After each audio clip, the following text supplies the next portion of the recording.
घना जंगल, चारों तरफ पक्षियों की आवाज, हवा में बहती रहस्यमयी शांति।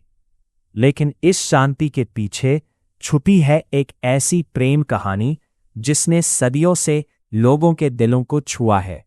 ये कहानी है एक तपस्वी की पुत्री, एक महान राजा, एक श्राप और एक खोई हुई अंगूठी की। ये है शकुंतला और दुष्यंत की अमर प्रेम कथा, जिसे अमर बनाया महान कवि कालिदास ने अपने प्रसिद्ध नाटक अभिज्ञाना शकुंतलम में। बहुत समय पहले एक महान ऋषि थे, विश्वामित्र।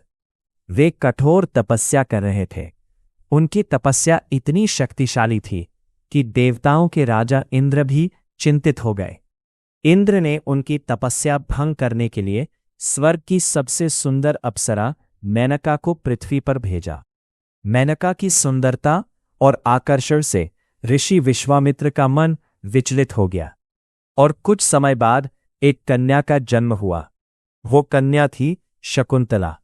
लेकिन मेनका उसे जंगल में छोड़कर स्वर्ग लौट गई। जंगल में अकेली रोती हुई वह बच्ची, चारों ओर खतरनाक जानवर। लेकिन तभी कुछ पक्षियों ने उसे घेर लिया और उसकी रक्षा करने लगे। कुछ समय बाद महान ऋषि कण्व वहां से गुजरे। उन्होंने देखा कि पक्षी एक बच्ची की रक्षा कर रहे हैं। ऋषि कण्व ने कहा, इन शकुन पक्षियों ने इस बच्ची की रक्षा की है, इसलिए इसका नाम होगा शकुंतला। और वे उसे अपने आश्रम ले आए। ऋषि कण्व के आश्रम में शकुंतला बड़ी होने लगी। वह बहुत ही सुंदर, दयालु और प्रकृति से प्रेम करने वाली लड़की थी। वह पेड़ों से बात करती, हिरणों को खाना खिलाती और पक्षियों के साथ खेलती। जंगल का हर जीव उसे अपना दोस्त मानता था। लेकिन उसे नहीं पता था कि उसका जीवन जल्द ही एक बड़ा मोड़ लेने वाला है। एक दिन राजा दुष्यंत शिकार करते हुए उसी जंगल में आ पहुंचे। वे बहादुर, शक्तिशाली और न्यायप्रिय राजा थे। जैसे ही उन्होंने आश्रम में कदम रखा, उनकी नजर शकुंतला पर पड़ी और उसी पल राजा का दिल रुक सा गया। शकुंतला और दुष्यंत की पहली मुलाकात धीरे धीरे प्रेम में बदल गई।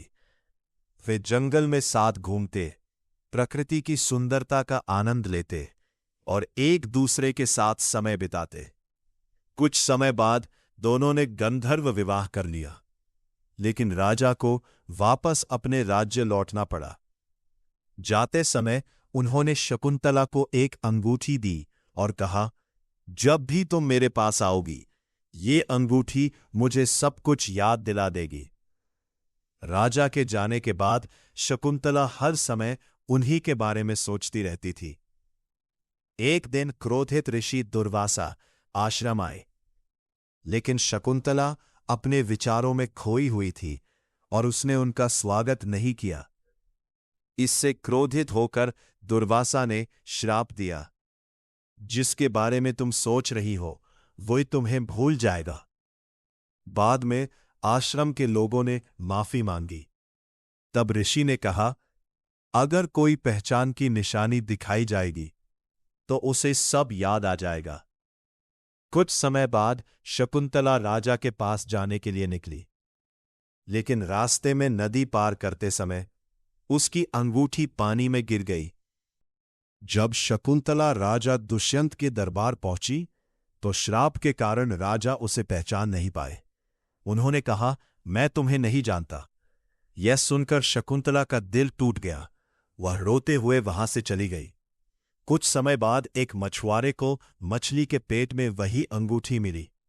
जब वह अंगूठी राजा के पास लाई गई तो जैसे ही राजा ने उसे देखा, उन्हें सब कुछ याद आ गया। शकुंतला, उनका प्रेम, उनकी शादी, सब कुछ। राजा दुष्यंत को अपनी गलती का एहसास हुआ। वे बहुत दुखी हुए और तुरंत शकुंतला को खोजने निकल पड़े। लंबी खोज के बाद आखिरकार राजा को शकुंतला मिल गई। उसके साथ एक छोटा बच्चा भी था। वह बच्चा था भारता। राजा ने शकुंतला से माफी मांगी और तीनों फिर से एक हो गए। बाद में उनका पुत्र भरत बड़ा होकर एक महान सम्राट बना, इतना महान कि पूरे देश का नाम ही भारत पड़ गया। यह कहानी हमें सिखाती है कि सच्चा प्रेम कभी खत्म नहीं होता, भले ही रास्ते में श्राप हो, दूरी हो या गलत फहमियां। अगर प्रेम सच्चा है तो किस्मत भी उसे मिलाने की कोशिश करती है।